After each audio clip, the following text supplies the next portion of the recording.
সরকারের সন্ত্রাসী চরিত্র জাতির সামনে উন্মুক্ত হচ্ছে। সরকার যদি সন্ত্রাসের পথে হাঁটে তাহলে জনগণ প্রতিরোধের পথে হাঁটবে। আমরা গোলাপগঞ্জে যাব এখন, আমরা দাঁড়াবো, দেখি কত সন্ত্রাসী আছে এই সরকারের, তারা কতটুকু প্রতিরোধ আমাদের করতে পারে, করবে।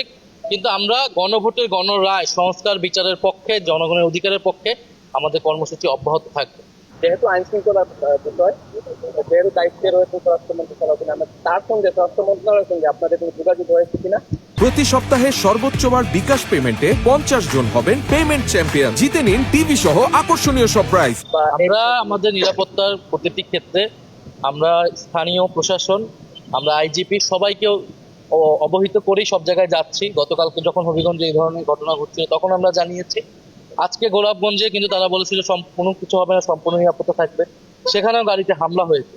তাহলে সরকার সংস্কার চাচ্ছে না, সরকার কোনো ধরনের গণতান্ত্রিক পরিবর্তন করতে দিবে না, এবং কোনো রাজনৈতিক শক্তি নতুন করে উত্থান ঘটুক সেটাও চাচ্ছে না। একইভাবে পুরনো কায়দা বিরোধী দলকে আক্রমণ করা হচ্ছে, হামলা করা হচ্ছে। খালেদা জিয়ার গাড়ি বহরে যেভাবে সন্ত্রাসীরা হামলা করেছিল, একই কায়দায় কিন্তু তারা এখন আমাদের গাড়ি বহরে হামলা করছে। তো এর জবাব ইনশাল্লাহ বাংলাদেশের জনগণ দেবে। ধন্যবাদ।